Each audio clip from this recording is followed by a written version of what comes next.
Pawisan na nagpahinga sina Lola Solita at May sa waiting shed. Inilapag nila ang basket na may lamang mga panindang mga gulay dahil sa pagod sa paglalakad. Kinuha ni May ang kanilang baon na suman dahil sa nakaramdam na siya ng gutom. La, kumain na muna tayo. Malayo-layo na rin ang nilakad natin pero ni isa wala pang bumibili. O sige, kumain ka na lang muna. Hindi pa ako nagugutom eh. Lumagok ng tubig si Lola mula sa plastic na bote na kanilang baon.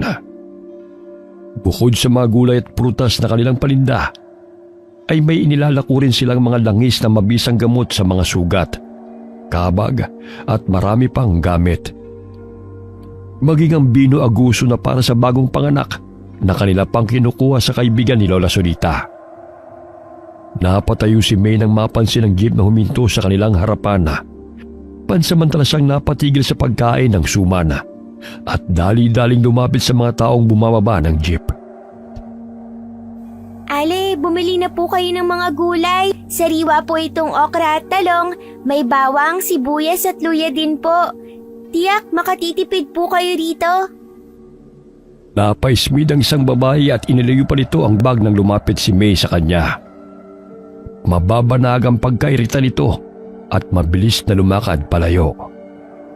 Dinadaanan lamang sila ng mga tao, bagamat walang gustong bumili sa kanila. Ay, wala talaga, Lola. Ang tumal ng paninda ngayong araw. Maaga pa naman eh. Mamaya makakabenta rin tayo. Ilang sandali pa'y napadaan si Mang Feliciano sa kanilang kinaroroonan. May bitbit itong mga walis tingting na kanyang inilalako. Umupo ito sa tabi ng dalagita upang magpahinga. Nakabenta na ba kayo, Ineng? Wala pa nga pong buena mano. Kanina pa kami naglalako ni Lola pero walang gustong bumili. May tindang bawang ka ba riyan? Abay opo, 15, 4 na perasong buo. Pagbilhan nga ng 2 supot.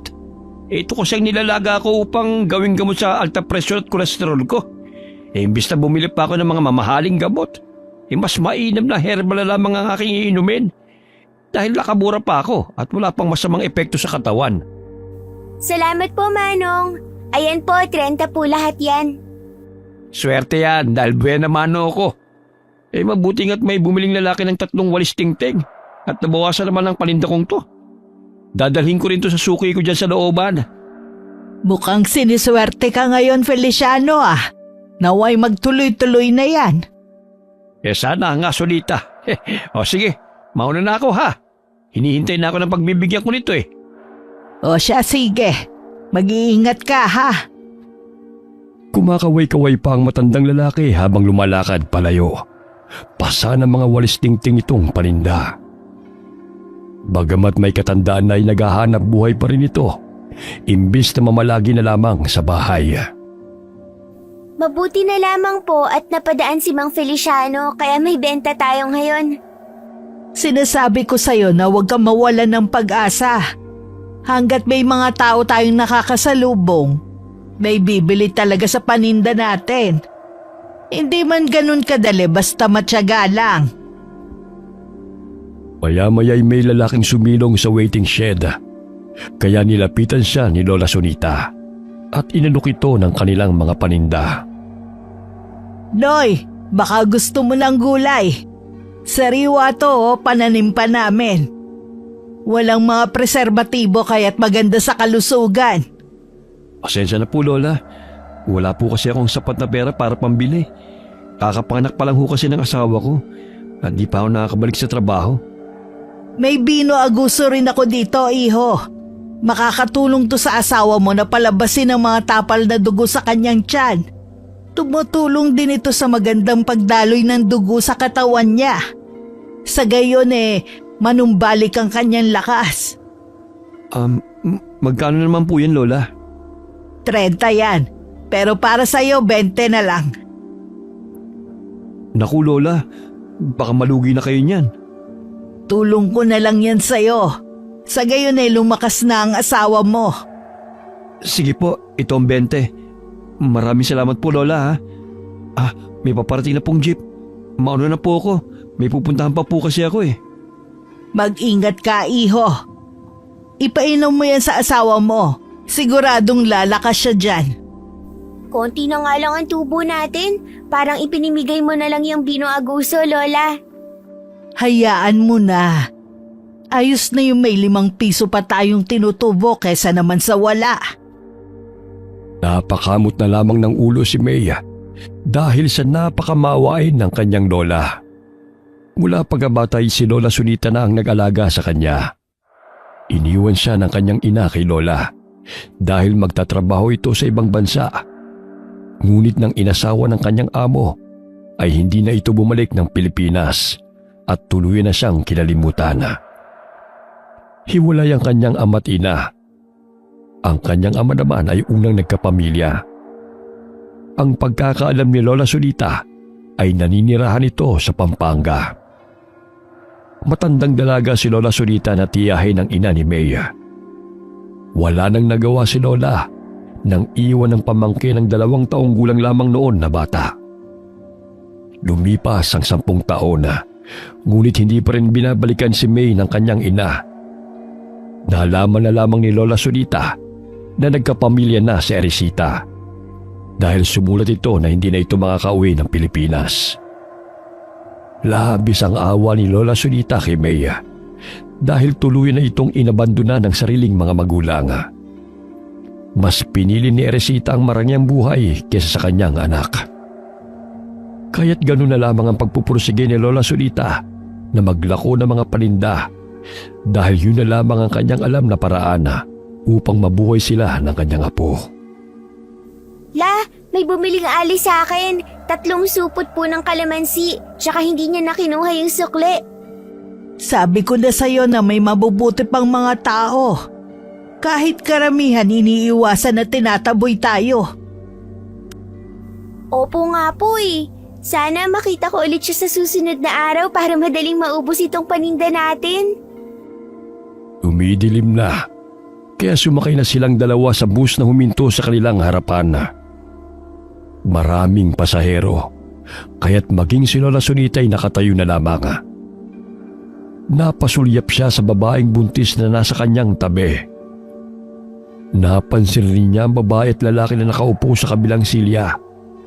May katandaan na rin ang mga ito. Matalim ang tingin ng mga ito sa babaeng buntis. May kinuhang dahon si Lola sa loob ng kanyang basket at kinuyumos niya ito. Pinagsama niya ang dahon ng atis at kalamansi, kaya't gumawa yun ng mabantot na amoy. Pumara ang mag-asawa dahil sa hindi mapakali sa kanilang inuupuan. Bumaba ang mga ito. Nagkunwari si Lola na walang alam, ngunit kinukutuban na siya ng masama sa oras na yon.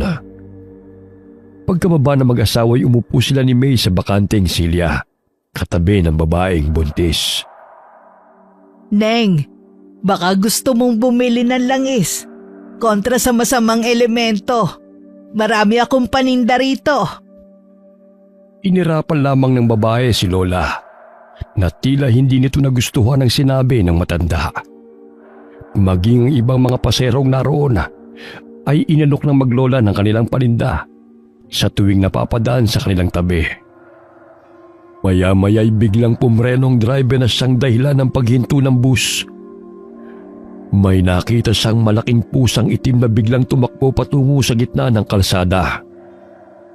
Binusinahan niya ito dahil humarang ito sa daan. Nagbabaga pa ang mga mata ng malaking pusa na animoy may gusto itong ipahiwatig. Pinaandar muli ng driver ang bus dahil ayaw talaga nitong umalis. Ngunit laking gulat ng driver nang tumalon ito sa harapan ng salamin at inilabas nito ang matalim na mga ngipin habang nakasampa sa salamin. Halos mawala ng konsentrasyon sa pagmamaneho ang driver. Bigla na naman niyang inapakan ng preno dahilan na tumilapo ng itim na pusa. Halong inis at takot ang reaksyon ng mga pasahero dahil sa paulit-ulit na ginagawang pagpreno ng driver. Binuliawan ng isang lalaki ang driver kahit hindi pa nito alam kung anong nangyayari. Ngunit sa di kalayuan ay may naaninaw si May na nilalang na kumakaripas ang takbo na sumusunod sa kanila. Nagbabaga ang mga mata nito sa dilim. Lola, parang may sumusunod sa atin kanina. Hindi ko lang po mawari kung ano, ngunit parang hayop po siya. Huminto ang bus dahil humarang na namang muli ang malaking pusa. Tumayo si Lola Sunita at dumapit sa tabi ng driver. Kahit malabo ang kanyang paningin, naaninaw pa rin niya ang dahilan ng pagkaantala ng kanilang biyahe. Noy, etong kalamansi at atis, ibato mo sa kanya. Tsaka alis siya dyan sa kalsada.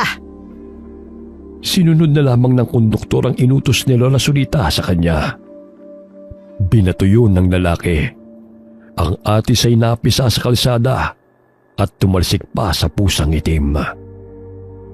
Ganun na lamang ang atungal nito at kumaripas ng takbo patungo sa talahiban.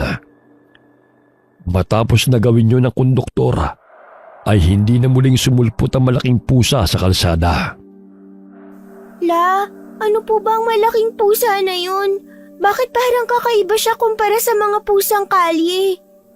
Sa bahay ko na ipapaliwanag sa'yo. Basta makiramdam ka lang sa paligid, ha? Kapag may nakita kang sumusunod sa atin, batuhin mo ng kalamansi o di kaya ipinitpit na bawang. Sayang naman ang paninda natin kung ibabato ko lang. Basta sundin mo lamang ang pinag-uutos ko para ito sa kaligtasan nating lahat. Sige po, masusunod. Bumaba ng bus sina May at Lola Sunita malapit sa tindahan ni Aling Sally.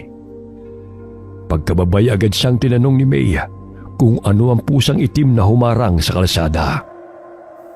Nararamdaman kong masamang elemento yon.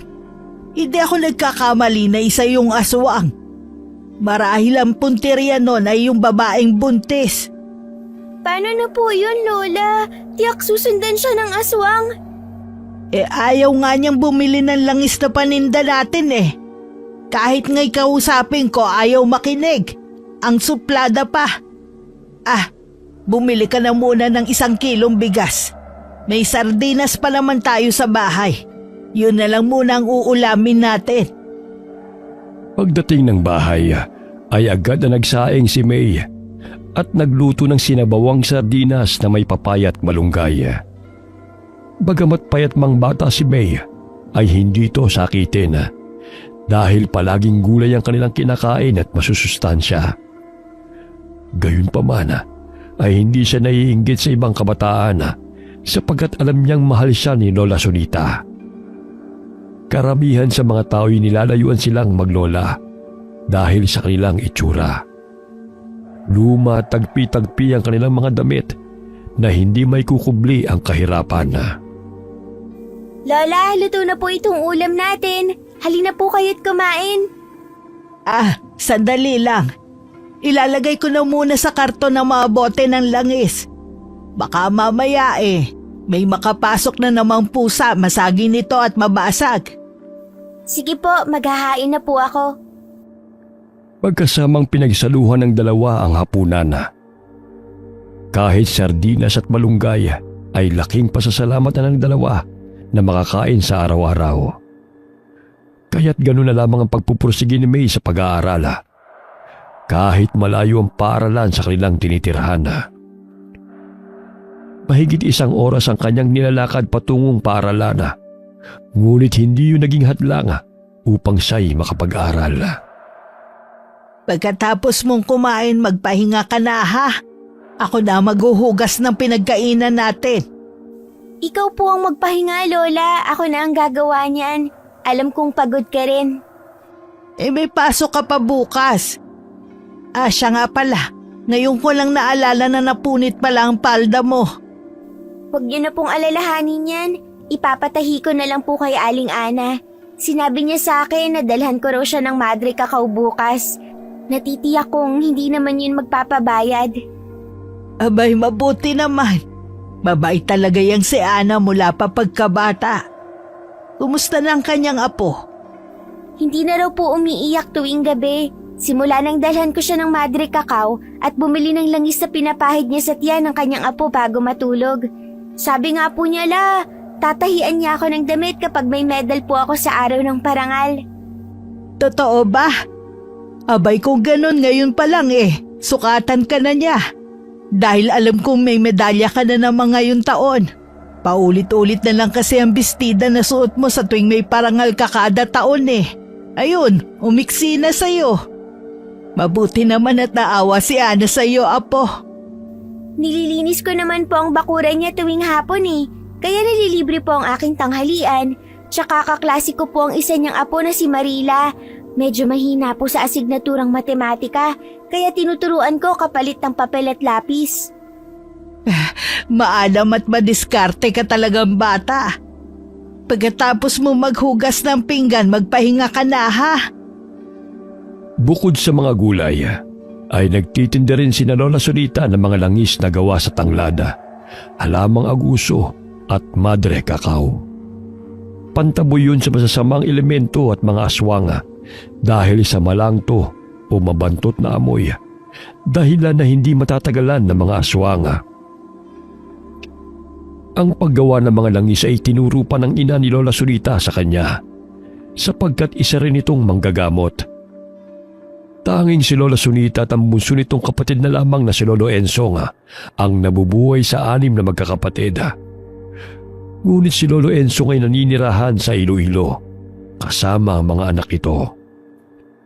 Palaging dinadalhan ni May si Aling Ana ng halamang madre cacao o kakawete, sapagkat inilalagay niya ito sa ilalim ng banig na tinutulugan ng kanyang apo. Dahil madalas itong nagigising tuwing hating gabi at umiyak na hindi nila alam kung ano ang dahilan. Pakiramdam ng ginang, may masamang elementong umaaligid sa kanilang bahay. 6:00 pa lamang ay umaalis na ng bahay si May. Bit-bit ang mga paninda nitong mga gulay at mga bote ng langis na maaaring ibenta sa kanyang mga guro at bahay na madadaanan. 8:00 pa naman ang kanilang klase, ngunit maaga siyang umaalis upang tunguhin ang paaralan. Magandang araw po, Aling Ana. Nandito na po ang madre cacao na pinapadala ninyo. Dinamihan ko na po, hindi naman po madaling malantayan. Napangiti ang ginang kaya't inabutan niya ng pandesal si May upang may makain ito sa eskwela. Bukod doon ay binalutan niya ng kanin at isda ang dalagita upang may pananghalian ito. Pinatahi niyang napunit na palda kay Aling Ana. Pailing-iling na lamang ito dahil sa dami ng sinulusin ang kanyang ginawa. Kaya't sinabihan niya si May na balikan siya sa susunod na araw. Maraming salamat po, Aling Ana. Sige, mauna na po ako. Marami ng mag-aaral ang lumalakad patungong paaralan. Madalas ay pinagtatawanan siya ng mga ito dahil sa tagpi-tagpi niyang uniforme. Ang puting blusa ay naninilaw na dahil sa pinaglumana rin yun ng anak ng kakilala ni Lola Sonita.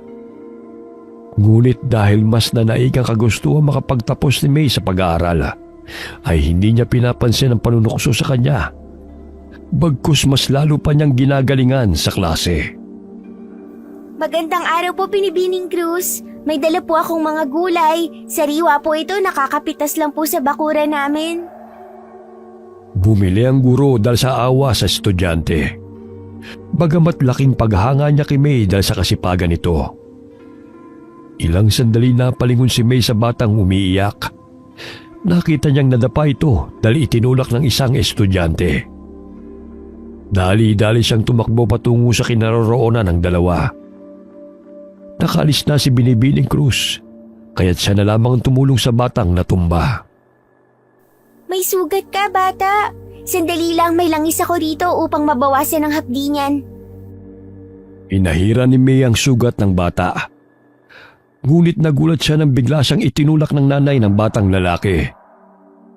Sinabi ng babae na kung ano-ano pang ipinapahid dito sa sugat ng anak, baka ma-impeksyon pa yun. Naku, hindi po. Sa katunayan, gamot po itong langis ng madre cacao sa mga sugat. Mabisa po ito. Imbis na magpasalamat sa pagtulong ni May sa kanyang anak, ay napasama pa ang dalagita. Matalim pa nitong tinitigan ng dalagita bago lumakad palayo. Pinahiran pa niya ng panyo ang sugat ng bata upang matanggal ang langis na inilagay ni May sa gasgas nito. Naririnig pa ng dalagita na pinapagalitan pa ng babae ang kanyang anak. May bibili nito sa tindahan. Ngunit dumayo ang anak nang makitang isang kaklaseng nangangantsaw. Tao talaga, no? Imbis na magpasalamat sa ginawa ko, sa akin pa nagalit. Ay nako, makapasok na nga sa silid-aralan. Sumapit ang hapon. Tumunog ang batingaw. Hudyat na oras na yon ng uwian. Nagsitakbuhan ng mga bata palabas ng paaralan. Nasasagi pa nila si May na aligagang bitbit ang basket na may mga lamang paninda nito. Naisipan ni May na dumaan sa mga bahay upang maglako ng kanyang paninda. Ngunit itinataboy lamang siya ng mga tao at pinagsasabihan. Baka kung saan-saan pa niya raw pinupulot ang kanyang nilalako. Pansamantala siyang napatigil sa paglalakad nang marinig ang balita na pinapakinggan ng isang matandang lalaki habang nagpapahinga ito sa tumba-tumba nitong silya. Ayon sa balita, ay may natagpo ang buntis na wakwakan tiyan sa loob ng kanilang bahay. Walang nakakaalam kung sinong may gawa dahil maging ang kanyang asawa ay pinatay rin. Bukod sa nawawala ang sanggol na pinagbubuntis ng babae, ay nawawala rin ang laman loob nilang mag-asawa. Kaya't pinag-iingat ang mga tao dahil sa karumal-dumal na pangyayari. Maaari kayang aswang ang may kagagawanan sa kanila? Napahinto sa pag-iisip si May nang sitayin siya ng matandang lalaki kung ano ang ginagawa nito malapit sa kanyang bakuran.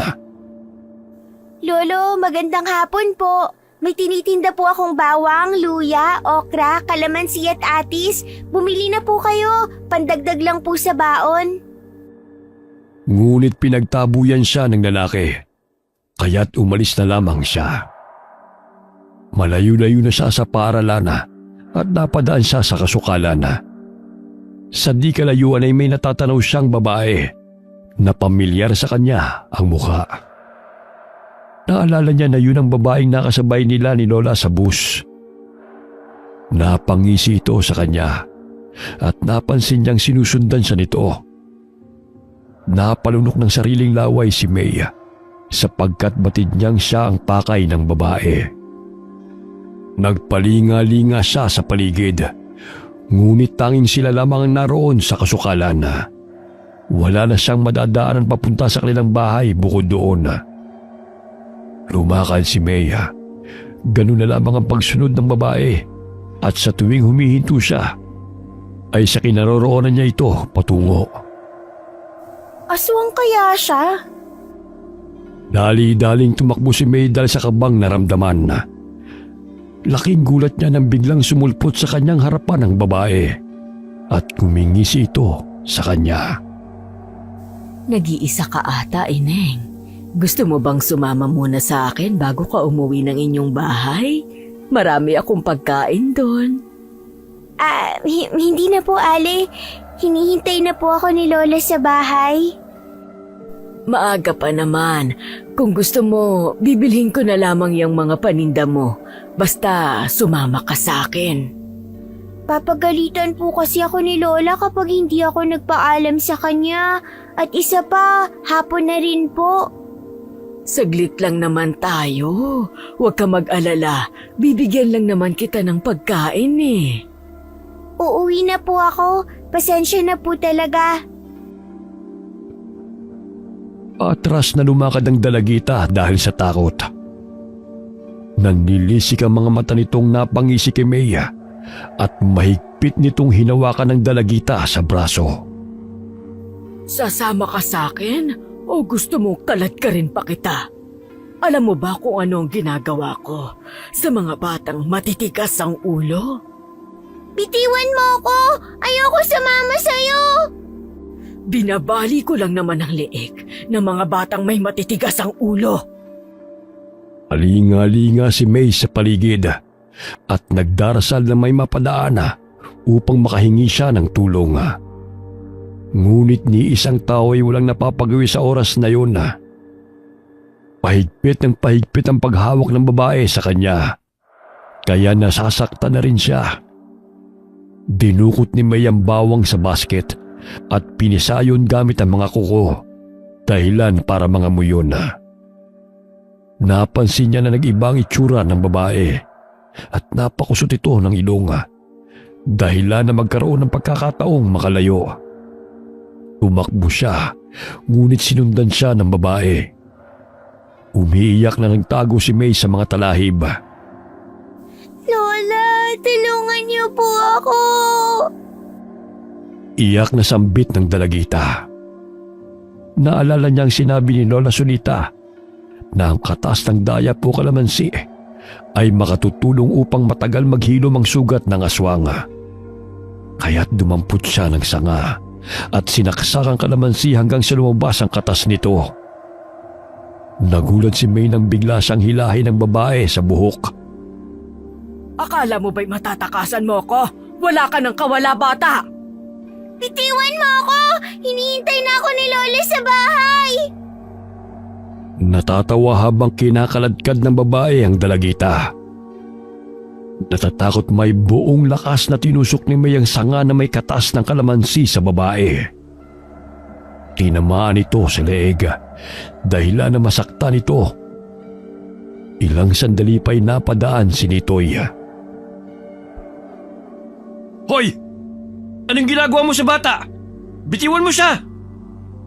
Mababanag ang pagkainis sa mukha ng babae. Ngunit wala na itong nagawa dahil naninaw niya ang itak na hawak ng lalaki na lumalakad patungo sa kanilang kinaroroonan. Pinitiwan nito si May at kumaripas ng takbo patungo sa kasukalan. Umahagulgol na dinampot ni May ang mga panindang nalaglag sa mga damuhan. Nilapitan siya ni Nitoy at inalalayang tumayo. Manong, marahil isa po siyang aswang. Gusto niyo po akong isama sa kanyang bahay, ngunit ayoko po.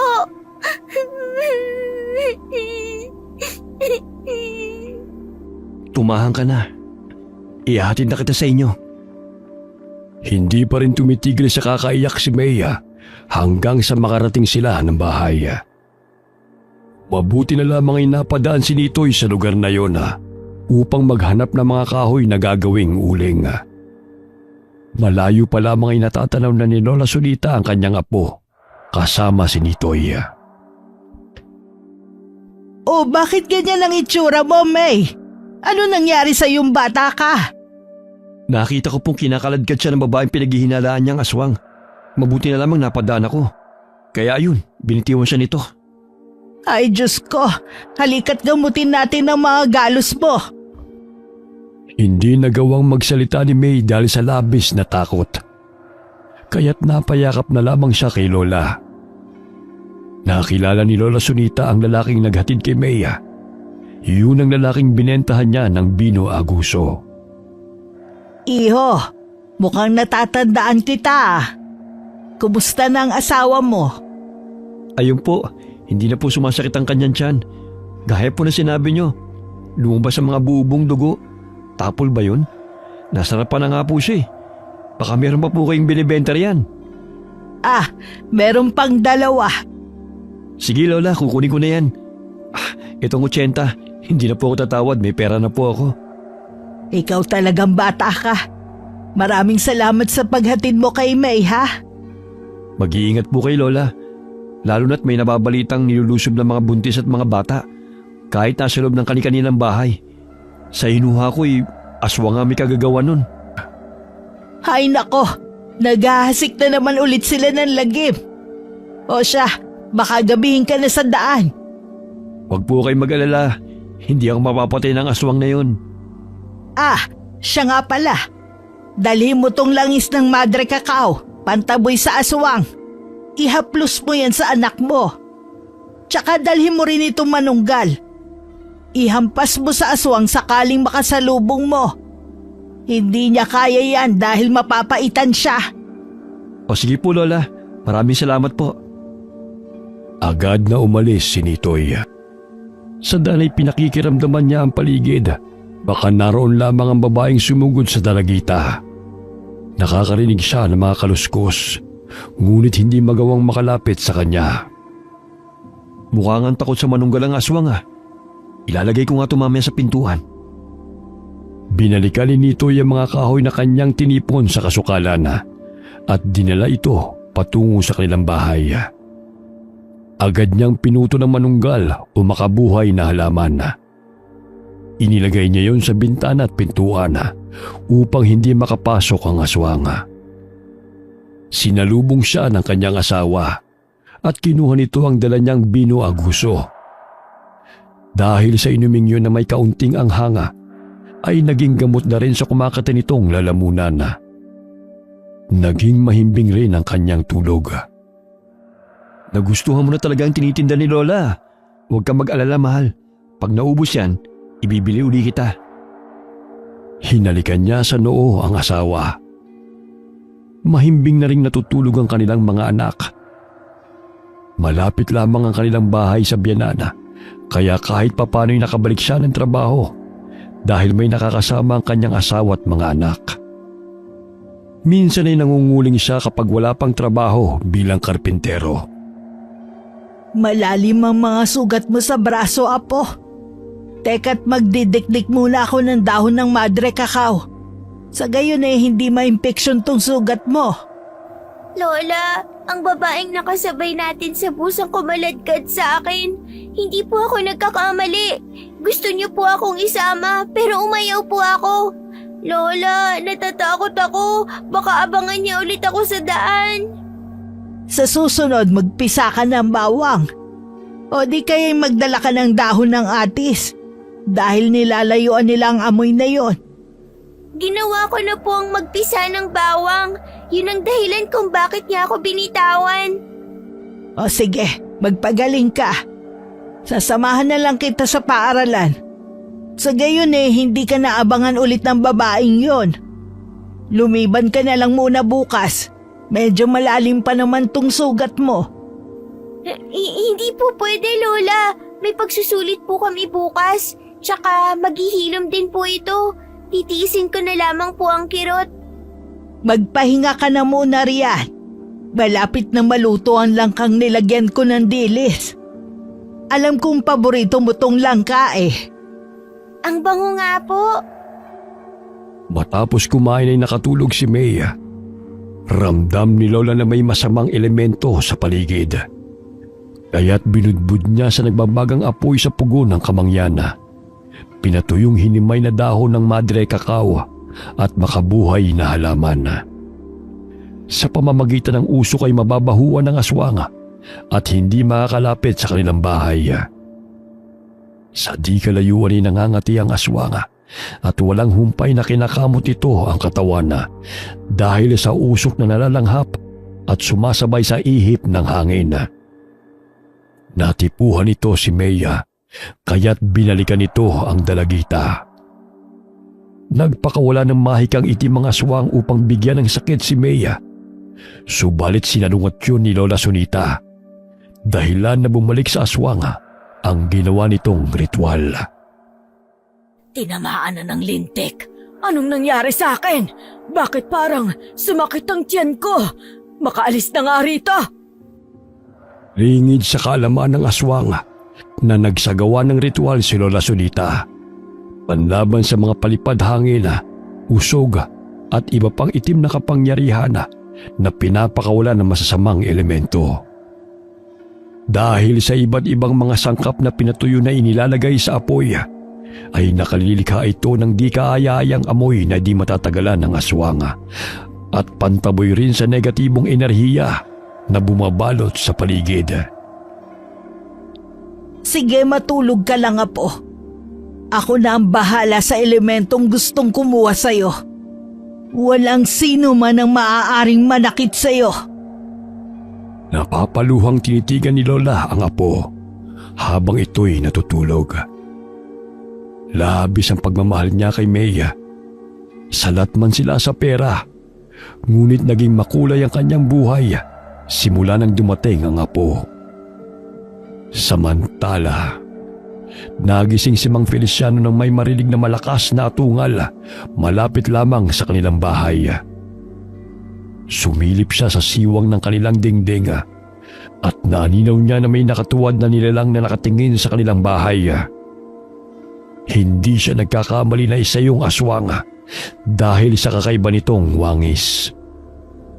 Ilang sandali pa'y lumakad ito patungo sa kanilang bahay. Dito ka pa talaga maghahasik ng lagim na demonyo ka. Kinuha niya ang kalderong pinaglagaan ng bawang. Mainit-init pa yon na kanyang ininom. Sa bahay nila natutulog ang 3 taong gulang na kambal na apo dahil nakasanayan na nitong makasama si Mang Feliciano. Ang isang kambal ay nasa mga magulang nito. Nakiramdam ang aswang sa paligid. Palinga-linga pa siya. Baka may taong makakita sa kanya. Napangisi pa ito nang ibuka ang bibig. Naanimoy hinihigop nito ang enerhiya ng bata. Lingid sa kalaman ng aswang na kinarga ni Mang Feliciano ang apo at inilipat sa kama katabi ng asawa. At siya ang humiga sa sahig. Sa paghigop ng enerhiya ng bata ay unti-unti magkakasakit ito na humahantong sa kamatayan. Walang ano-ano'y itinarak ni Mang Feliciano ang kanyang karet sa siwang ng kawayan, kaya't bumaon yon sa ilong ng aswang. Binuhusan rin niya ng mainit-init na tubig na pinaglagaan ng bawang. Ganun na lamang ang palahaw ng aswang at pilit na binubunot ang patalim na bumaon sa kanyang mukha. Hindi magkamayaw ang aswang, kaya tumakbo ito palayo nang matanggal ang patalim sa kanyang mukha. Nalapnos din ang balat ng aswang dahil sa mainit na tubig na pinaglagaan ng bawang na binuhos sa kanya. Akala mo makukuha mong apo ko, ha? Laking pagkakamali mo naman pag-awi ka rito, demonyo ka! Lumabas ng kubo si Mang Feliciano. Maging si Nitoy na kanyang manugang ay lumabas rin dahil sa narinig na malakas na atungal. Tay, ano po ba yun? Nakakakilabot ang boses na yun, ha? Naparito ang aswang nito, eh. Gusto pang biktamay ng pamangkin mo. Isarado mo na mabuti ang bintana at pinto. Baka looban ng bahay nyo. Kakapanganak pa naman ni Gina. Nilagyan ko po ng makabuhay na halaman na binigay ni Lola Sunita, kaya siguro hindi makalapit sa bahay. Ako na maghahanap sa pesteng aswang na yon. Tsak di pa yung nakakalayo. Dito ko na lamang magbantay. Baka mapano pa ho kayo, tay? Lumabas din ang iba pa nilang mga kapitbahay sa lakas ng sigaw ni Mang Feliciano habang hinahanap ito sa paligid ang aswang. Nagtulungan sila sa paghalughog ng bawat sulok at mga talahiban kung saan maaaring magkubli ang aswang. Nasugatan ko ang aswang. Hindi pa yung nakakalayo. Sigurado ako. Naririnig ng aswang ang mga taong naghahanap sa kanya. Nasasaktan may pilit itong tumatakbo palayo sa mga tao. Nabangga siya ng kasama nitong aswang, kaya't dali-dali siyang kinarga nito sa likuran at tumalon-talon palipat-lipat na mga puno.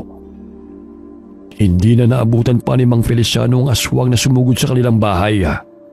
Maliban na lamang sa mga patak ng dugo na kanyang nakikita sa kanilang dinadaanan. Hindi na namin siya naabutan. Pero nasisiguro kong nasaktan ko ang aswang na yun dito, eh. Wala rin po ako nakita sa paligid. Maliksi kong magtago ang aswang na yun, ha. Kaya kailangan maging mapagmatsyag tayo. Lalo na't napaka-agresibo ng aswang. At nababatid kong hindi lamang yun nag-iisa. Kaya nga po, itay. O siya, bumalik na kayo sa inyong mga bahay. Bantayan niyo ang mga anak at asawa niyo. Ilang araw na inabangan ni Mang Feliciano ang pagbabalik ng aswang. Ngunit bigo silang mahuli ito. Sinasamahan na rin ni Lola Sunita si May sa eskwelahan at doon na lamang naglalako ng mga paninda sa mga kabahayan.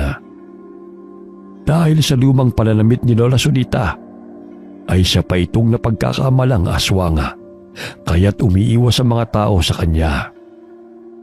Ay, Neng! May kalamansi at mga sangkap ako sa pagluluto rito. Mura lang para sa'yo. Ngunit tumingin na lamang sa kanya ang babae at nagpatuloy din sa paglalakad. May mga kakilala naman si Lola, kaya't yun na lamang ang bumibili sa kanya. May nagtitinda ng mga kakanin malapit sa paaralan at naging kaibigan ng mga nanay ng mga estudyante. Magiliw ang babaeng ito at palakaibigan. Ayon sa nakakakilala kay Adela, nasa kabilang baryo ito naninirahan. Ngunit nakapwesto ito malapit sa paaralan dahil pamangkin ito ng dating prinsipal na namayapa.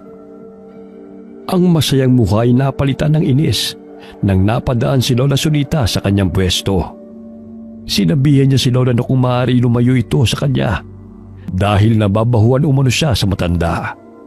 Maging ang mga nanay ng mga mag-aaral na tumatambay roon ay pinaalis si Lola. Hay nako, wala na talagang respeto mga kabataan ngayon. Ibang-iba sa kapanahunan namin. Nakasalubong ni Lola Sunita si Nitoy na susundo sa anak nito. Nag-uusap sila at doon na pag-alaman ni Lola na sinugod ng aswang ang bahay ng kanyang biyanana. Magkakilala kami ni Feliciano. Malugang ka pala niya. Opo, Lola. Kaya nga ho susunduin ko yung anak kong nasa 3 baitang eh. Natatakot po ako na baka umaaligid lang ang aswang. Mabuti nga po't narin lang po ako, nagkakarpentero sa kabilang kanto. Talamak na talaga ang mga masasama sa ngayon. Malaki po talaga ang tulong ng mga langis at mga halaman na pangontra sa aswang na ibinigay niyo sa akin. Meron pa akong ginawa rito, iho. Abot to ng pinaghalong mga halamang gamot ng kakawate, aguso. Nilagyan ko rin ng manunggal. Gamot to sa mga sugat, kate at galis aso. Maaari mo itong gamitin na pangontra sa aswang. Ilagay mo lang sa apoy hanggang sa makalikha ng usok. Sige Lola, kukuha po ako. Kamusta na po si May? Ayun, ayaw talagang lumiban sa klase. Dahil may pagsusulit raw sila. Kaya dito muna ako. Kasi matumal talaga ang bentahan. Dahil itinataboy ako ng mga tao. Napagkamalan pa nila na ako ang aswang. Nako, sa ganda mong yan Lola. Malayo na ikaw ang aswang. Nagkatawanan sina Nitoy at Lola Sunita. Ilang sandali pa'y lumabas na ng gate ang mga mag-aaral. Iniiwas na mga magulang ang kanilang mga anak kay Lola Sunita. Patakbong tinungo ni May ang kinaroroonan ni Lola. Apo, pinapupunta pala tayo ni Ana sa kanyang patahian. May ibibigay raw siya sa iyo. Talaga po ba, Lola?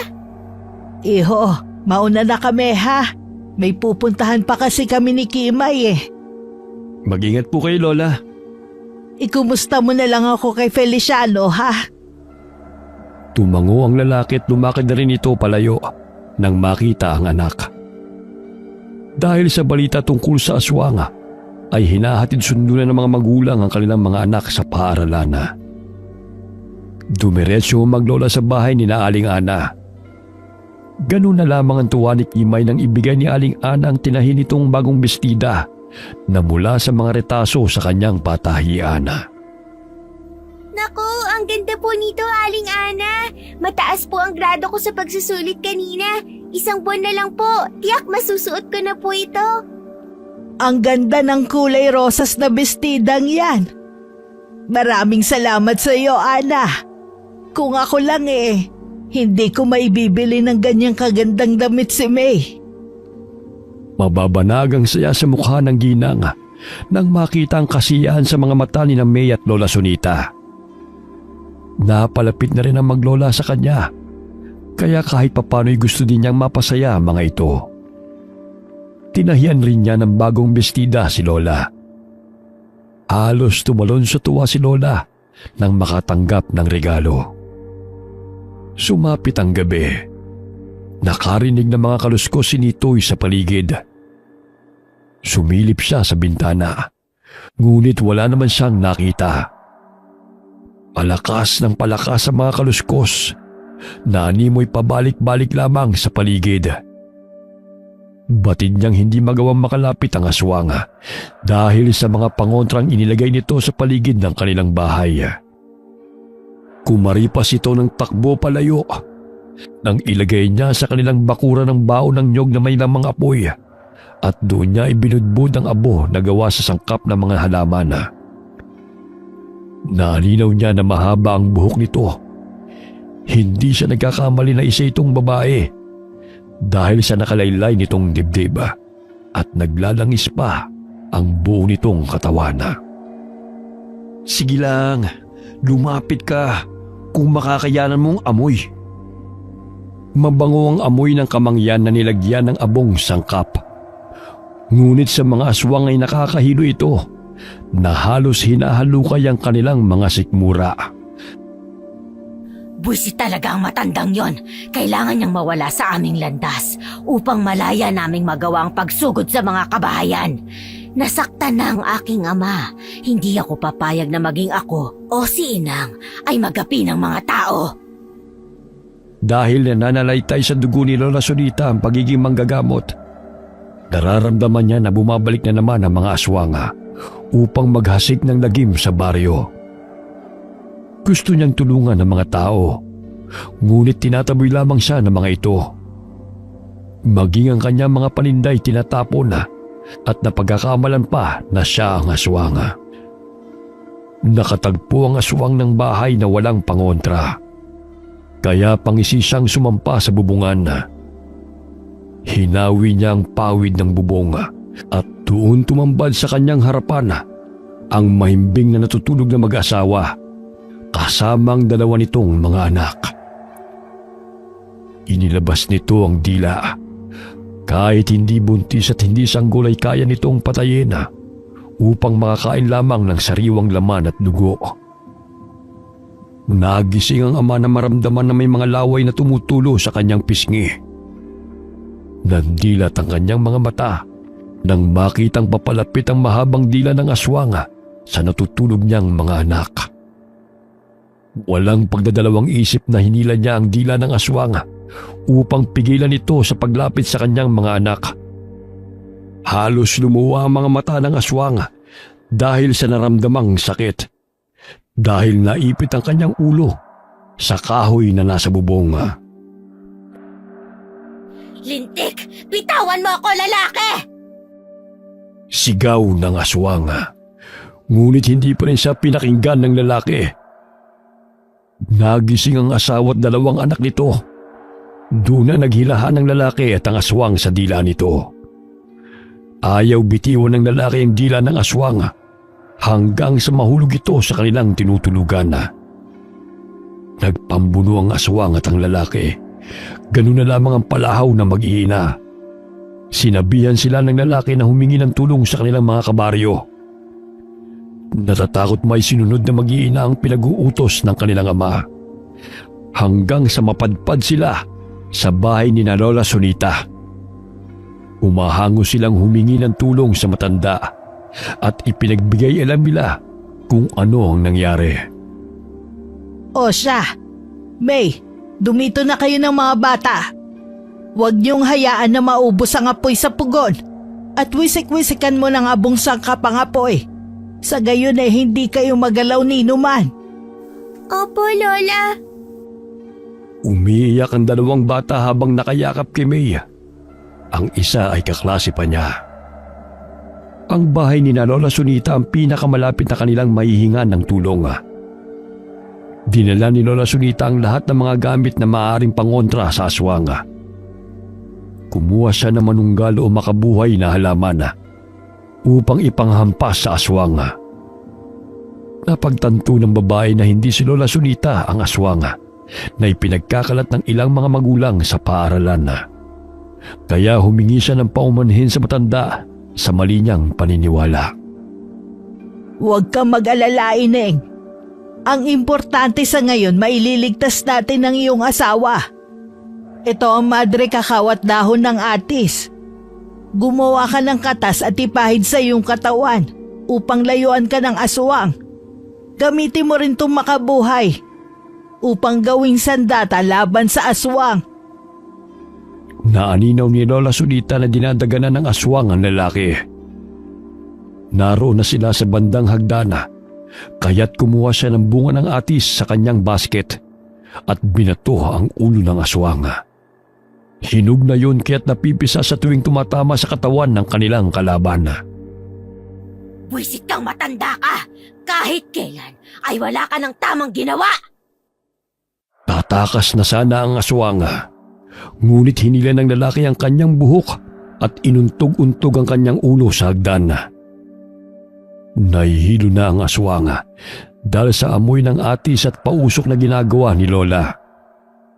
Bagamat patuloy niya itong nilalabanan upang makatakas sa lugar na yon. Dahil sa malangis ang kanyang katawan ay nabitiwan siya ng lalaki at nagtagumpay itong makaalis sa naturang lugar.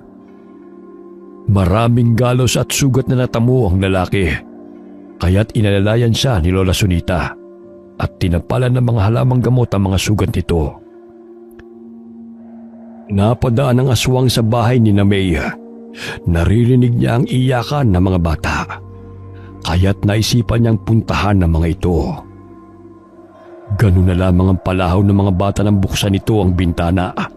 Subalit sinabuyan siya ni May ng asin at abong sangkap. Ganun na lamang ang palahaw nito na wari na papaso. Sige, lumapit ka! Akala mo ba'y natatakot ako sa'yo? Isasaksak ko itong karet kapag hindi ka lumayo! Nagdalawang isip ang babaeng aswang na lumapit dahil nakikita niya sa mukha ng dalagita ang tapang at hindi patitinag sa kanya. Hinampas-hampas siya ni May ng makabuhay na halaman dahilan na masakta ng aswang. Paika-ika itong kumaripas ng takbo patungong kasukalan. Huwag na kayong umiyak! Wala na siya! Nawili sa paggamot ng mga sugat ng lalaki si Lola. Ilang sandali pa'y naalala niya ang kanyang apo at ang dalawang bata sa kanilang bahay. Kailangan na nating puntahan ng mga bata. Baka mapagawiro ng aswang. Inalalayan nilang tumayo ang lalaki at magkasamang nilakbay ang madilim na daan. Malayo-layo ang pamamahay sa baryo, lalo na sa tinitirhan ni Lola Sunita.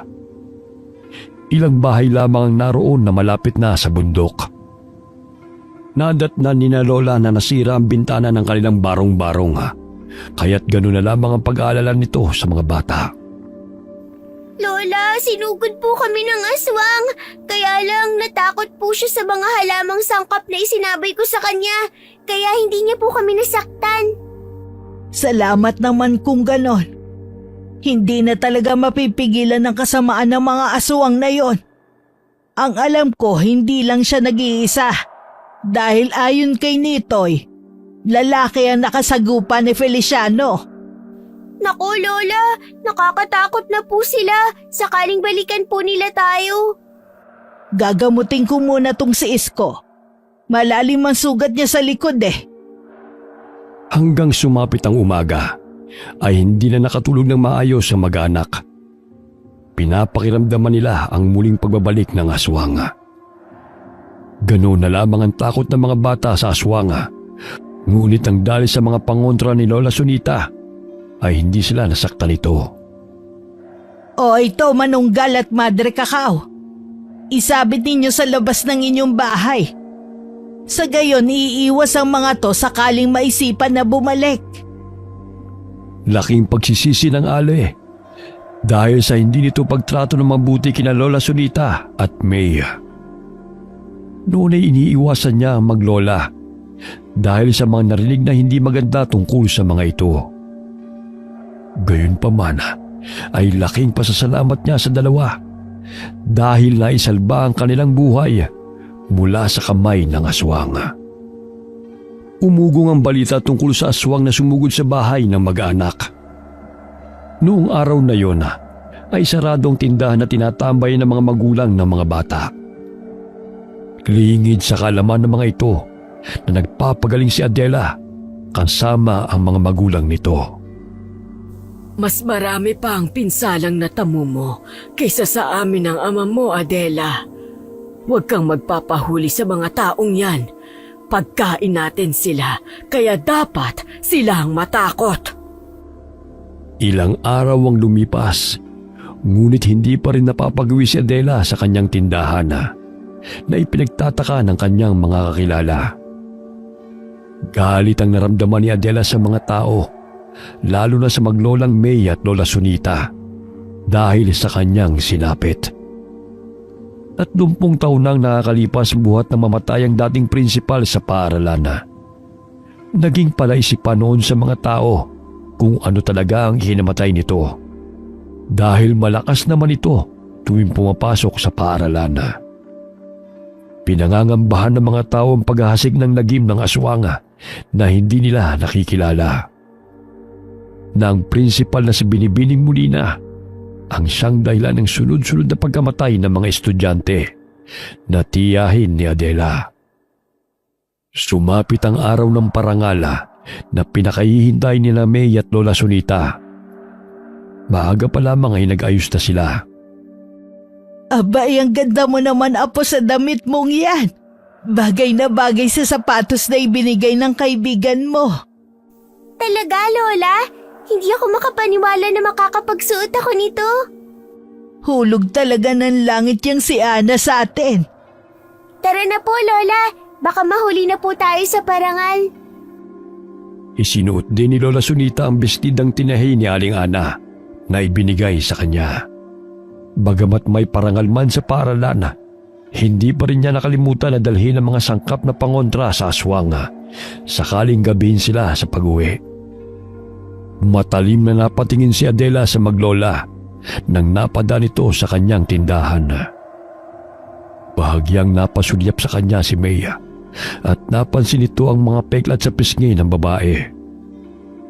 Ipinagwalang bahala na lamang niya yun dahil sa pananabik na makaakyat sa entablado.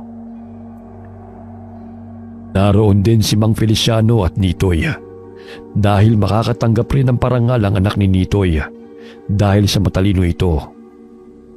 Lingid sa kanilang kaalaman na may mga matang nakamasid sa kanila.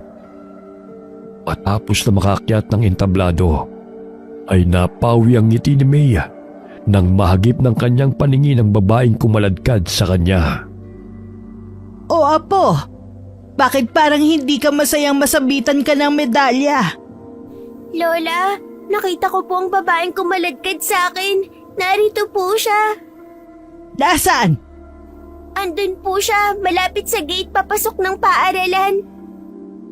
Pilit na inaaninaw ni Lola Sunita, subalit hindi niya nakita ang babaeng itinuturo ng apo.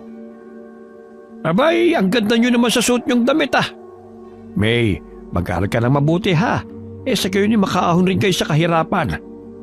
Yan nga ang palagi kong sinasabi sa kanya. O, nasa na ang apo mo, Feliciano? Ayun, kasama ng kanyang mga magulang. Napadaan lamang ako rito upang panoorin siyang umakyat sa entablado. Alam mo namang hindi ko naranasan yan. Lalo na't grade 1 lamang ang natapos ko. Babawi ang ating mga apo sa hindi natin naranasan noon. Maiba lang ako, Sunita. Narinig kong may nakalaban daw kayong aswang. Oo. Kaso nga lang nakatakas siya. Babaeng aswang ang nakasagupa namin. Marahil magkasama sila ng lalaking aswang na aking nakalaban. Kinakailangan natin puksain ang mga halang na kaluluwa ng mga aswang na yun. Natatakot na ang mga bata dahil kahit sa loob ng bahay ay lumulusob sila. Kinalabit ni May si Lola Sunita at itinuro na naman ang babae. Nagtama ang kanilang mga paningin hanggang sa humalubilo ang babae sa maraming tao at nawala sa paningin ni Lola. Huwag ka matakot, Apo. Hindi ako papayag na saktan ka ulit ng babaeng yon. Ang ikinatatakot ko'y baka kayong saktan din niya. Hindi mangyayari yon. Alam mo bang minsan na akong nakasagupa ng aswang? Yun ay ang panahong ipinagbubuntis ng Lola Sonia mo ang nanay mo. Talaga po ba, Lola? Natitiyak kong napuruhan ko siya. Dahil nasaksak ko siya ng tansong patalim sa ulo malapit sa tenga. Hindi ko nga lang nakita ang kanyang bangkay dahil nakayanan pa nitong makatakas. Inimbitahan ni Mang Feliciano sina May at Lola sa munting salo-salo sa kanilang bahay. Pinaunlakan naman yon ni Lola. Salamat naman kung ganon. Sa katunayan wala naman kami handa ni May eh. Nagluto kasi si Gina ng pansit. Kahit kaunting salo-salo lang iayos na. Nagkatay rin ako ng 3 manok. Tiyak luto na ang tinola ni Mrs. pagdating natin ng bahay. Abay, pinaghandaan niyo talaga ang araw na to ah. Habang masayang kumakain, ay natanaw ni May mula sa bintana ang isang babae na nakamasid sa kanilang kinaroroonan. Animoy sinusundan sila nito kahit saan man ito magpunta. Lola, andyan na naman siya oh. Napatingin sina Lola at Mang Feliciano sa labas ng bahay. Do'y naninaw nila ang babaeng matalim na nagmamasid sa kanila. Kaya't dali-daling lumabas ang Ginoo upang tanungin kung ano ang pakay nito. Subalit tumakad ito palayo. Pambira namang babae yon. Kung may kailangan lumapit siya. Hindi yung tipong mananakot. Kung siya nga ang aswang, matakot nga siya sa pinatalas kong itak. Handang-handa ka na talagang gapasin ng paa ng aswang taya. Wag lang siya magkakamali. Bubutasin ko talaga ang ulo nun. Wala na talagang kadala-dala. Nung isang araw lang may narinig akong pinasok na bahay sa Karatig Baryo. Namatay daw ang 2 taong gulang na bata. Nakatakas ang nanay, ngunit napilayan naman to. Meron pa ba kayong abong sangkap? Marami-rami pa po, Lola. Bukod sa pantaboy ng aswang, ay pampahimbing din to ng tulog. Hinatid ni Nitoy sina Lola at May sa tinitirhan nito matapos ang salo-salo. Habang papauwi, ay nabangga ng lalaki si Adela. Kakilala nito ang babae na siyang nagtitinda sa labas ng paaralan. Nanindig ang mga balahibo ni Nitoy sa hindi maipaliwanag na kadahilanan. Hahawakan sana siya ng babae sa noo, ngunit bigla niyang nahawi ang kamay ng babae. Ano bang kailangan mo? Kanina pa kita napapansin na sumusunod sa amin. Alam ni Nito yung ginawa ng babae. Sa pamamagitan ng tampong ay maaaring kontrolin ng babae ang kanyang isipan o di kay bigyan siya ng sakit na ikamamatay niya. Tinulak niya ang babae at napahawak siya sa kanyang patalim na nakasukbit sa kanyang tagiliran. Biglang napaatras si Adela at tinitigan ito ng matalim si Nitoy. Ilang sandali lumabas ng talahayba ng ina nito at pangising lumapit sa lalaki. Naaninaw ni Nitoy na baliktad ang kanyang replika sa mga balintataw ng mga babaeng kanyang kaharap. Pagtiisan na muna natin ang isang ito bago natin sugurin ang matandang pakailamera. Ikaw! Nakikilala kita! Ano ang pakay niyo sa akin? Binunot niya ang patalim sa kanyang tagiliran nang akmang lalapit sa kanya ang babaeng may katandaan. Nanlilisik ang mga mata nito. Naanimoy takam na tinititigan siya mula ulo hanggang paa. Sinugod siya ng matandang babae, kaya't itinulak niya ito. Hindi mawari ni Nito ang lakas ng kanyang kalaban. Ngunit hinataw niya ito gamit ang patalim. Ganun na lamang ang sigaw ng babae nang masugatan ito sa braso. Pinagtulungan nilang sugurin si Nitoy hanggang magpagulong-gulong si Adela at Nitoy sa damuhan. Hindi nagpatinag si Nitoy sa babaeng sumusugod sa kanya. Naalala niya ang abong sangkap na ibinigay ni Lola Sonita. Dinukot niya sa kanyang bulsa at pinunit ang plastik. Dumakot siya at inilapat sa mga mata ng babae ang abong sangkap. Gayon na lamang ang palahaw nito nang mapaitan at mapuwing ang kanyang mga mata. Malakas niyang itinulak ang babae upang makalayo sa kanya. Tumakbo ang matandang babae patungo sa kinaroroonan ni Nitoy. Ngunit bago pa man niya masaktan si Nitoy, ay sinabuyan na siya nito ng abong sangkap. Bahagya itong napatras at mababanag ang takot sa mukha nito. Sige, lumapit ka! Hindi ako magdadalawang isip ng patayin ka! Pati ang anak mo! Kayo ang mga aswang na naghahasik ng lagim sa baryo. Mga halangang kaluluwa na walang awang pumapatay ng tao. Kayo ang marahas sa mga katulad naming aswang. Kayo ang dahilan kung bakit namatay ang aking kapatid. Hindi pa ba sapat ang mga buhay na kinitil nyo upang gawing pagkain? Yun ang papel nyo sa mundo, ang maging pagkain naming mga aswang. Dahil wala kayong ginawa, kundi ang tugisin kami. Dahil pumapatay kayo, kahit ng mga inosenteng bata. Ang daming mong satsat. Wala naman kayong pinagkaiba sa aming mga aswang. Dahil maging kayo ay makasalanan. Mamamatay tao rin katulad namin. Huwag mo nang itama ang mali. Dahil sa baluktot mong paniniwala, hindi kayo tutugisin kung hindi kayo pumapatay. Hinataw ni Nito yung matandang babae gamit ang kanyang itak, ngunit mabilis itong nakailaga. Maging si Adeline nagngingit-ngit sa galit sa lalaki dahil muntik na siyang mabulag sa ginawa nito. Muli niyang sinugod si Nitoy, ngunit sa pagkakataong yun ay nasaksak siya ng lalaki at natamaan siya sa tiyan. Paulit-ulit siyang inundayan ng saksak ni Nitoy. Hindi pa nakontento ang lalaki. Hinalukay pa niya ang tiyan nito upang makasiguro na mapapatay niya ang kalaban. Sumuka ng dugo si Adela at bumulagta ito sa damuhan. Ganun na lamang ang palahaw ng kanyang ina dahil nakikita nito ang anak na pasinok-sinok na humihingi sa kanya ng tulong. Anong ginawa mo sa aking anak? Lapastangan ka! Subukan mo lang galawin ni isa sa pamilya ko. Hindi lang yan ang aabuti mo sa akin. Walang hiya ka. Pagbabayaran mo ang ginawa mo sa aking anak. Biglang tinubuan ng matalim na pangil ang babae. Bumuhaghag ang buhok nito at naglalangis ang buo nitong katawan. Nagpapalit-palit din ito ng anyo bilang malaking pusa habang sinusugod si Nitoy. Ganun na lamang ang paghahanda ng lalaki sa paglapit sa kanya ng kalaban. Hindi mapakali si Lola Sonita sapagkat may nararamdaman siyang hindi kaaya-ayang nangyayari sa paligid. May, gumawa ka nga ng apoy at ilagay mo ang baga sa baon ng niyog. Maghahanda lang ako ng ating gamit at mga sangkap na maaaring panlaban sa masasamang nilalang.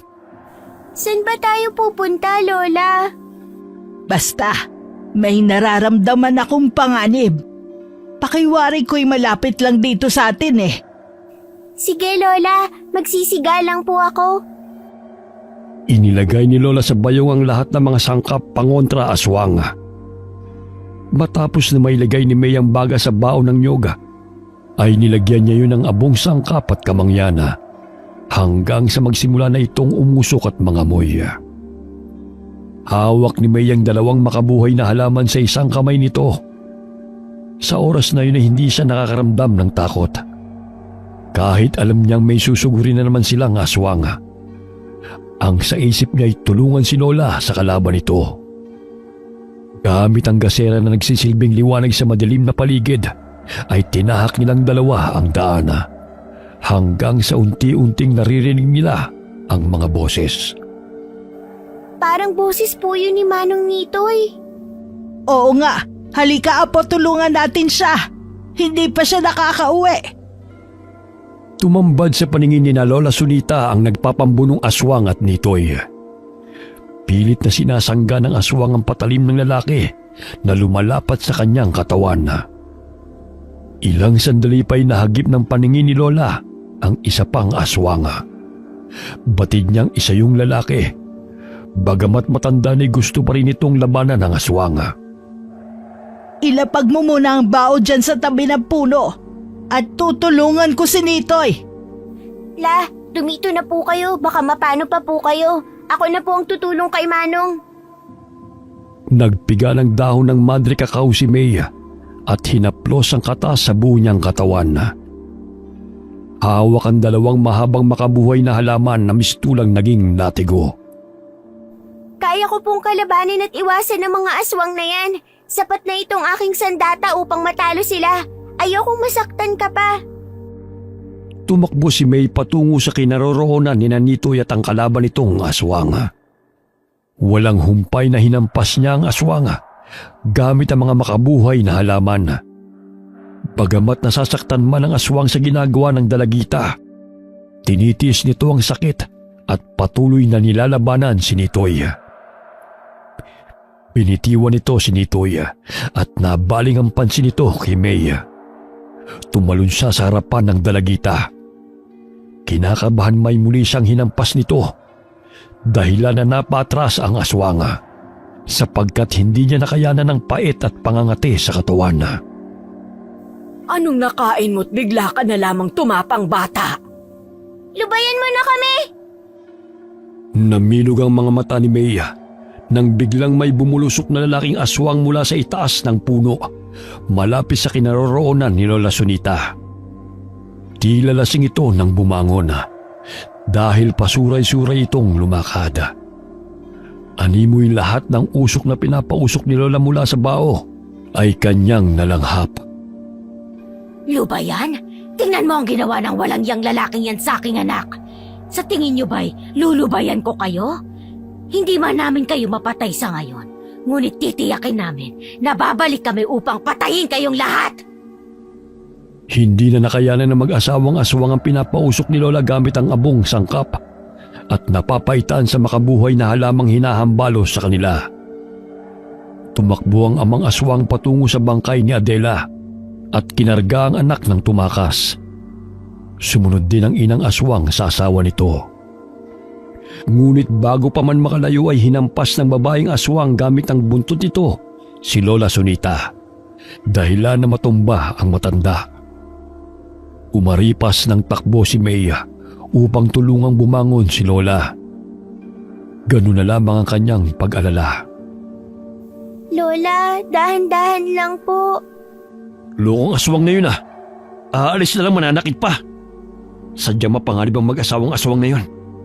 Hindi ko sukat akalain na anak niya ang tindera sa labas ng paaralan. Kaya pala sunod-sunod ang mga kabahayang pinapasok ng mga aswang dahil sa tulong ng kanilang anak. Hindi ko lubos maisip na aswang din si Manang Adela dahil marami siyang mga kaibigan sa paaralan. Ginamit niya ang pagiging malapit niya sa mga tao. Nang sa gayon mapadali ang kanilang paghahasik ng lagim dito sa baryo. Hindi pa ganong kalakas si Adela sapagkat ilang buwan pa lamang itong naging ganap na aswang kaya't napatay siya ni Nitoy. Kinakaibigan niya ang mga magulang ng mga bata at tinutunto ng mga bahay. Sa gayon ay mapapadali ang kanilang pambibiktima. Kaya niyo bang lumakad, Lola? Mabuti pa, doon na ho kayo sa bahay. Nasisiguro kong babalik ang mga aswang na yun upang ipaghiganti ang pagkamatay ng kanilang anak. Mas mainam na magkakasama po tayo upang di na rin po ako mag-alala sa kaligtasan niyo. O sige, bumalik na lang tayo sa bahay ninyo. Naabala ka pa namin, iho. Pabalik-balik lang ang ginagawa natin, Lola. Ihahatid tayo ni Kuya sa bahay tapos pabalik na naman tayong muli sa kanila. Ikaw talagang bata ka. Kung hindi dahil sa mga aswang na yon, hindi naman natin to gagawin. Tayo na't lumalalim na ang gabi. Inalalayan ni Nitoy si Lola habang nilalakbay ang daan patungo sa kanilang bahay. Hindi siya makapaniwala na napaslang niya ang anak ng aswang. Batid niyang babalik ang mga ito at mas lalong nanganganib ang buhay ng kanyang pamilya. Bukas na lang po natin kunin ang mga gamit niyo. Sa ngayon, mas makabubuti na sama-sama tayo hanggang sumapit ang umaga. Nakiramdam silang tatlo habang tinatahak ang daan. Sakaling biglang sumulpot na naman ang mga aswang. Bagamat nakarating sila ng bahay ng ligtas. Oh, bakit bumalik kayo? Ano nangyari sa'yo, Nitoy? Bakit may mga sugat ka? Nakalaban ko ang mga aswang. Pamilya sila at napaslang ko po ang kanilang anak na isang tindera ng mga kakanin sa labas ng paaralan. Kung di ako tinulungan nila Lola at May, siguro napatay na nila ako. Kailangang isarado ng mabuti ang lahat ng pwede madaanan ng aswang. Kukunin ko lamang ang aking mga patalim at walis tingting na hindi pa nagagamit. Inilagay ni Mang Feliciano sa pintuan ng bagong walis tingting. Sa pamamarang yun ay mahihirapan ang aswang na makapasok sa kanilang bahay. Hindi man kapanipaniwala, ngunit tila may kung anong pwersa na pumipigil sa mga aswang gamit ang walis tingting na nakatayo sa pintuan. Inilatag ni Mang Feliciano ang banig na tutulugan ni Lola Sunita. Sama-sama silang lahat sa iisang bubong. Sa gayon ay mapoprotektahan nila ang isa't isa. Mas maluwag ang bahay ni Mang Feliciano kaysa sa bahay ni Nitoy. May 3 kwarto yon at walang umuuko pa sa isang kwarto, kaya doon pansamantalang natulog ang maglola. Pagpasensyahan nyo na ang abalang na idudulot namin ni May, ha? Hindi na kayo iba sa amin. Pamilya na ang turing namin sa inyo. Tama po si Itay, Lola. Tsaka kung hindi dahil sa tulong ninyo, siguro nilapan ako ng mga aswang na yon. Nilinis at ginamot ni Lola Sunita ang mga sugat na natamo ni Nitoy. Habang si Mang Feliciano ay pasilip-silip sa siwang ng kanilang dingding at nagmamatsyag sakaling bumalik ang mga aswang. Adela, gumising ka anak.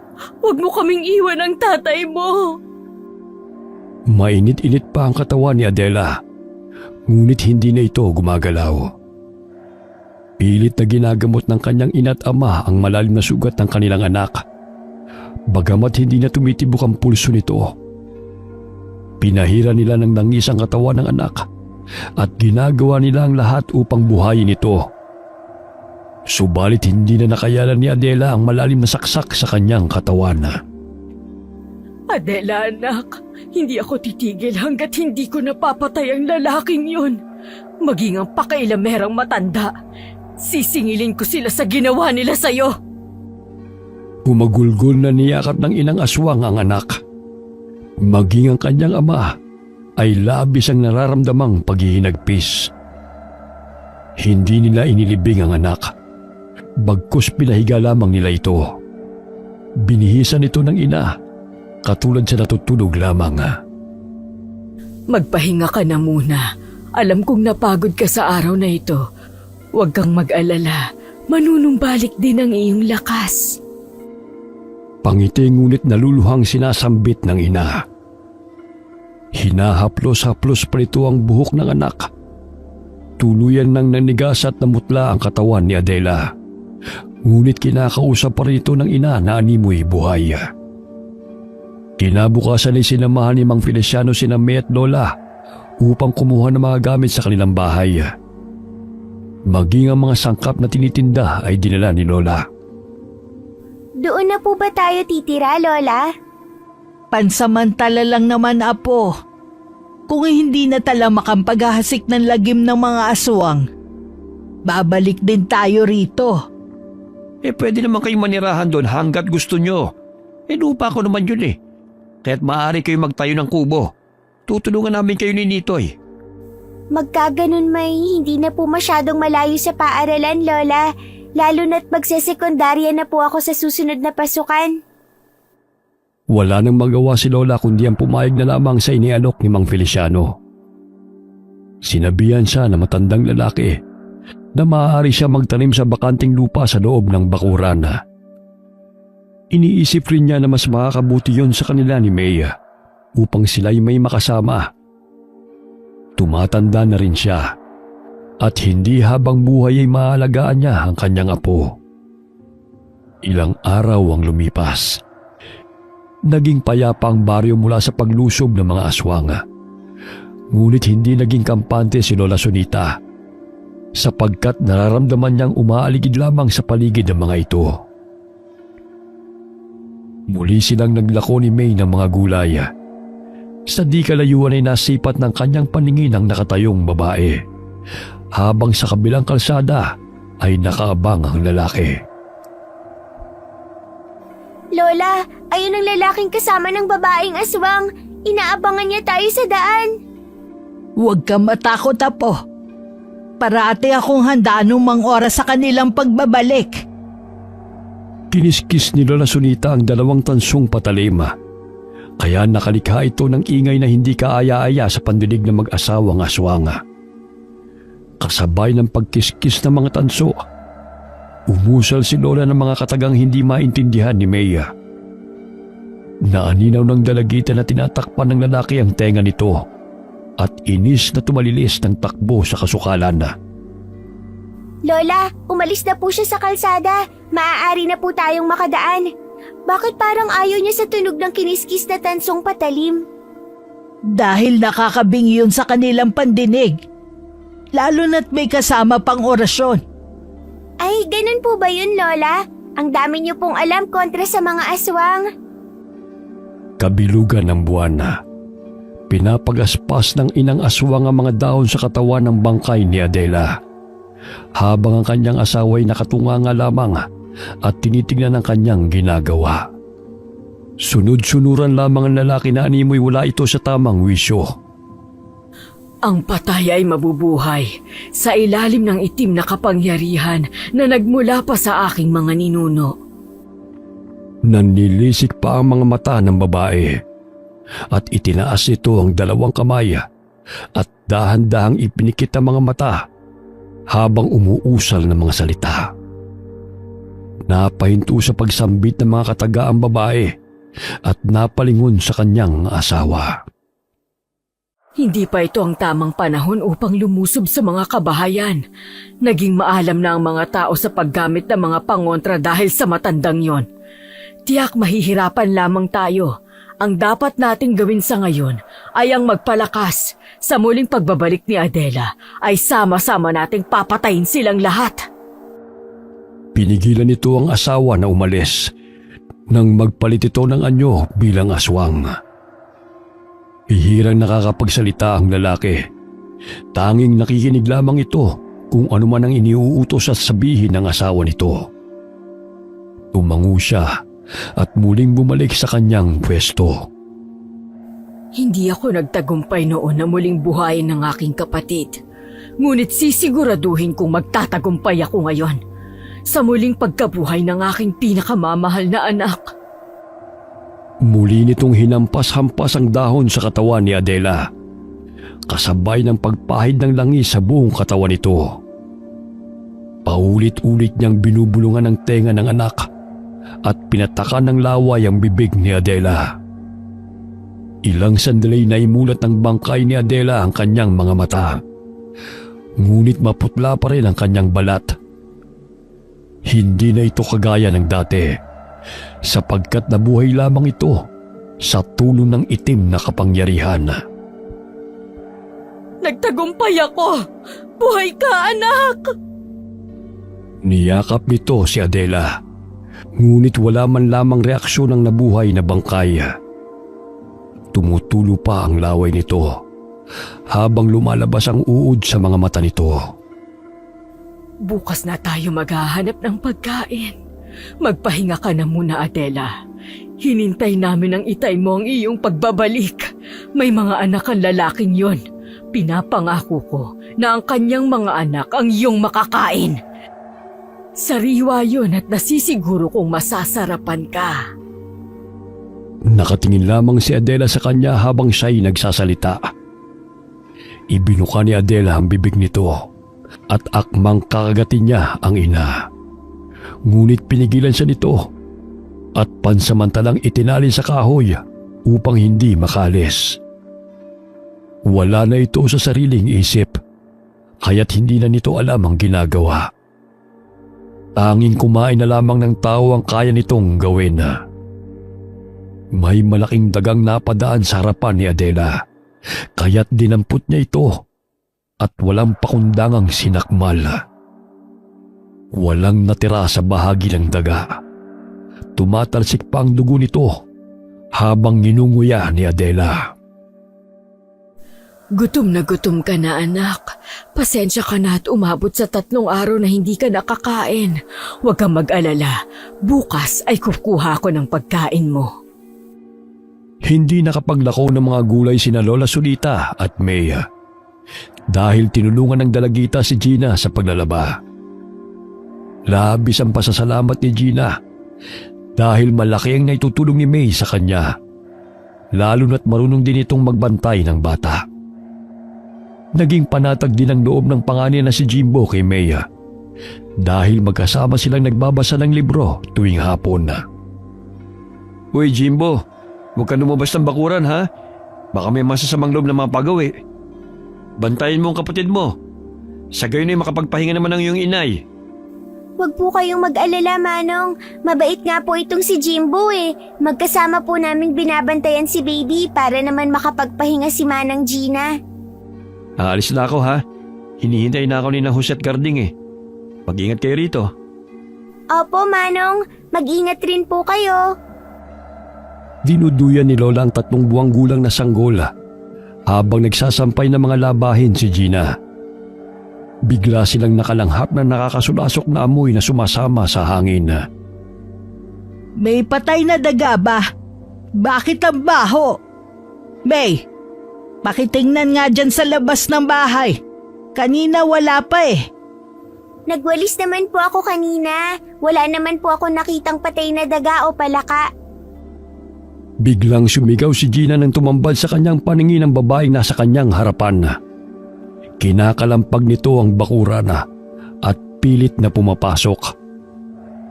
Lumabas ng bahay si Lola Sunita at pinabantayan ng natutulog na sanggol kay Maya. Hindi makapaniwala si Lola na doon nagmumula ang nakakasulasok na amoy. Maging ang ina at kapatid ni Gina ay nagulantang dahil sa baho ng babae. Halika Gina, pumasok tayo sa bahay. Hindi to maaari. Sandali lang at may kukunin ako. Kinuha ni Lola ang abong sangkap at isinaboy sa babaeng naaagnas sa labas ng bakuran. Sa tuwing dumadampi ang abo sa kanyang balat, ay tila umuusok ito. Nanlilisik ang mga mata nitong tinitignan si Lola Sunita. Lumabas ng bakuran si Lola. Bitbit ang makabuhay na halaman at hinahampas ng paulit-ulit ang babae. Pumapalahaw ito dahil nakakaramdam ng sakit sa tuwing sinusugod siya ni Lola. Hindi nagkamali si Lola Sunita na si Adela yon. Gusto siya nitong sakmalin, ngunit hindi nito magawa dahil nasasaktan siya sa ginagawang paghahambalos ni Lola gamit ang manunggal. Patay ka na! Hindi ka nararapat mabuhay! Dumating si Mang Feliciano galing sa pangunguha ng mga dahon ng nyog na gagawing walis tingting. Malayo-layo pa lamang ay nadidinig niya na ang ingay na nagmumula sa kanilang bakuran. Nadatan niya si Lola Sunita at ang kanyang asawang si Aling Lina na nagtutulungan sa pagpapalis sa babaeng pinagmumula ng nakakasulasok na amoy. Anong nangyayari dyan? Sino bang kaaway ninyo? Namilog ang mga mata ni Mang Feliciano at hindi makapaniwala nang lumingon sa kanya ang babae. Mistulang amaranhig ito sa kanyang paningin. Nabaling ang atensyon nito sa kanya, kaya't patakbo siya nitong sinugod. Halos masuka siya dahil sa baho ng babae at inuud pa ang balat nito sa mukha. Bitiwan mo ako! Grabe! Ang baho! Ngunit pilit nitong nilalapit ang ngipin sa pisngi ng lalaki upang kagatin. Tumakbo patungo sa kanilang kinaroroonan si Aling Lina at paulit-ulit na hinambalos gamit ang pandakot ang ulo ng babaeng sumusugod sa asawa. Natapyas ang kalahating mukha ng babae sa ginawa ni Aling Lina. Paulit-ulit rin siyang tinadyakan ni Mang Feliciano hanggang sa tuloy na siyang nakalayo. Animoy hindi man lamang nasakta ng babae. Tumayo ito at pinilig-pilig lamang nito ang ulo. Dumadami na ang mga tao, kaya tumakbo ito patungo sa talahiban. Ngunit nakasulubong siya ng mga taong nangangahoy, kaya't yun naman ang kanyang biniktima. Nasugatan sa balikat ang isang lalaki dahil kinagat siya ng babaeng naagnas. Gamit ang palakol ay hinambalos siya ng binatilyo sa likod, kaya't nabitiwan ng babae ang lalaki. Bahagyang napatras ang binatilyo dahil sa takot. Nangangatog ang mga kamay nito habang inaambaan muli ng palakol si Adela. Kinuha ng ama ang palakol sa anak. Masakit man ang nasugatang balikat, ay walang pagdadalawang isip na tinabas niya ang binti ng babaeng naagnas ng paulit-ulit. Hanggang sa maputo ng dalawang binti nito. Ngunit gumapang lamang ito palapit sa kanila. Tinabas din ng lalaki ang ulo nito. Nagpagulong-gulong ito sa damuhan habang ang katawan nito'y patuloy pang gumagalaw. Patakbong tinungo ni namang Feliciano ang kinaroroonan ng mag-ama. Hindi sila makapaniwala na kahit wala na itong ulo at binti, ay nagagawa pa ng katawan nitong mga kilos. Mambihirang nilalang yan. Sa tanang buhay ko ay ngayon lamang ako nakakita ng ganyang uri ng aswang. Kahit umagi lumulusob at saka gumagalaw pa ang katawan kahit wala ng ulo. Nagtulungan ang mga kalalakihan na gumawa ng apoy. Sa gayon ay sunugin na lamang ang parte ng katawan ng kakaibang aswang na kanilang nakalaban. Nang sa ganon ay hindi na ito makapambiktima pang muli. Itinapon ng mga tao sa apoy ang katawan nito hanggang sa tuluyan na itong matusta. Nagising ang inang aswang. Napabalikwas siya ng bangon nang maninaw na wala na ang anak sa puno na pinagtalian nito. Natagpuan niyang putol na ang lubid, kaya't gano'n na lamang ang pag-alala nito kay Adela. Adela anak, nasan ka? Hinanap niya ito sa paligid ng kanilang dampa, ngunit wala na ito roon. Ginising niyang naghihilik na asawa upang hanapin si Adela. Naluluha na ito dahil hindi niya matagpuan ang anak. Napansin niya ang mga bakas ng paa nito sa daan. Nasisiguro ng babae na nakalayo na ang anak, kaya't hinalughog nila ang gubat. Hanggang sa mapadpad siya sa mga taong nagsisiga at naririnig niya ang mga sinasabi ng mga ito tungkol sa kakaibang babae na naagnas. Doon niya napagtanto na marahil ay napatay ng mga ito si Adela. Pigil ang kanyang pag-iyak. Nakita pa niya na inihagis ng isang lalaki sa nagliliyab na apoy ang binti ng tao.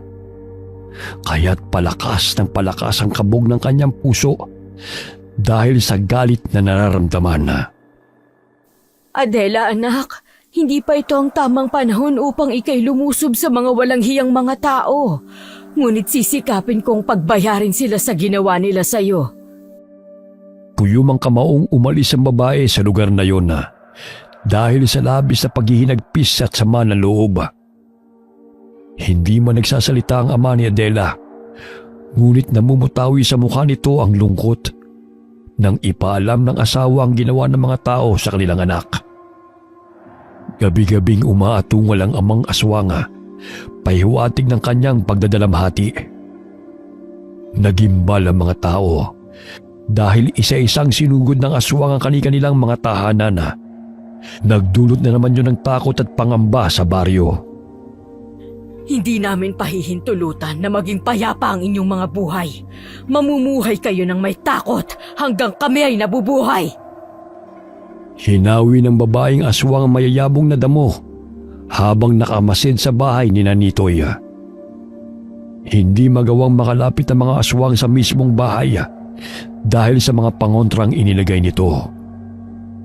Sige, matulog ka na, May. Ako na lamang ang bahala sa pausok. Ramdam kong nasa paligid lamang ang aswang. Lola, baka pumasok po sila at saktan tayong muli. May, huwag ka mag-alala. Marami-rami manunggal ang inilagay ni Nitoy sa paligid. Hindi na nila makakayanan pa yon. Napayakap ang dalagita kay Lola Sonita. Natatakot siya baka maging si Jimbo at ang sanggol na si Nene ay saktan ng mga aswang. Napatigil sa paglalakad si Mang Feliciano at ang dalawang kapatid nito. Nasipat ng kanilang paningin ang dalawang aswang na nagmamasid sa kanilang bahay. Nanggaling sila sa lamay ng kanyang kumpare, kaya't hating gabi na sila nakauwi. Dahan-dahan silang nagkubli sa likod ng puno at sinenyasan niya ang dalawang kasama. May mga dala silang mga itak kahit saan man sila magpunta. Ang mga apo ko pa talagang isusunod nyo, ha? Hindi ako papayag na masaktan nyo sila. Sambit ng Ginoo sa kanyang isipan na pasinghot-singhot ang lalaking aswang na animoy nakikiramdam sa paligid. Hindi na pinatagal ni Mang Feliciano. Hinagis niya ang itak patungo sa likuran ng nagmamanman na aswang. Tumama ito sa bandang puwetan ng lalaking aswang, kaya't umatungal ito ng malakas. Gayon na lamang ang pagkagulat ng babaeng aswang nang makitang bumaon ng patalim sa likod ng asawa, kaya't pilit niya itong binubunot. Nagtama ang paningin ng babaeng aswang at ni Mang Feliciano. Nagngingit-ngit ito sa galit dahil alam ng inang aswang na isa ito sa pumaslang sa kanyang anak. Umalon ito patungo sa matandang lalaki at hinambalos ito gamit ang binunot na itak mula sa likod ng asawa. Umilag ang matanda sa pagsugod sa kanya ng aswang. Buong akala ng aswang ay nag-iisa lamang si Mang Feliciano. Papatayin kitang matanda ka! Tatabasin ko ang iyong ulo, kagaya ng ginawa ninyo sa aking anak! Natumba si Mang Feliciano, kaya't napangisi ang babaeng aswang. Inambaan niyang itatarak ang itak sa ulo ng matandang lalaki. Subalit malakas siyang tinadyakan ng kapatid ni Mang Feliciano na nagkukubli sa likod ng puno. Napasubsob ang babaeng aswang sa damuhan at nagulat siya sa pagsulpot ng lalaki. Akala mo talaga maiisahan mo kami? Hindi kami papayag na magpatuloy kayo sa paghahasik ng lagim dito sa baryo. Dinampot ni Mang Feliciano na bitiw ang itak ng babaeng aswang. Ngunit hinampas siya ng aswang gamit ang buntot ito, dahilan na muling matumba si Mang Feliciano. Bagamat muli niyang dinampot ang matalas na itak at pinutol ang buntot ng babaeng aswang. Tatakbo pa sana ito, ngunit hindi nito inaasahan na doon banda nagkukubli ang isa pang kapatid ni Mang Feliciano at itinarak sa noo ng babaeng aswang ang patalim. Lumusot ang bolo sa likod ng ulo nito, dahilan na mangisay ang babaeng aswang nang bumulagta sa lupa. Maraming salamat, Romeo. Ayun yung lalaking aswang, baka makatakas pa siya. Sunod na hinabol ni Mang Feliciano ang paika-ikang lalaking aswang patungo sa kanilang bahay. Wala na itong kawala dahil sa tuwing hinahakbang nito ang mga paa ay kumikirot ang kanyang sugat. Nahihirapan din ito dahil natamaan ng buto sa kanyang likod. Tinadyakan siya ni Mang Romeo at hinambalos ng itak hanggang sa bawian ng buhay. Bumangon si Nitoy dahil sa narinig na ingay mula sa tapat ng kanilang bakuran. Sumilip siya sa bintana at naninaw si Mang Feliciano at dalawang kasamahan nito. Lumabas siya ng bahay upang tanungin ang mga ito kung ano ang nangyayari. Sumambulat sa kanyang paningin ang walang buhay na aswang na napatay ng 3. Simula nang mapaslang ni Mang Feliciano ang mga aswang, ay naging payapa ang kanilang baryo. Bagamat hindi pa rin inaalis ni Nitoy ang mga halamang pangontra na inilagay sa kanilang bahay. Sa gayon ay maging ligtas sa mga aswang na maaaring mapagawi sa kanilang bahay. Wakas.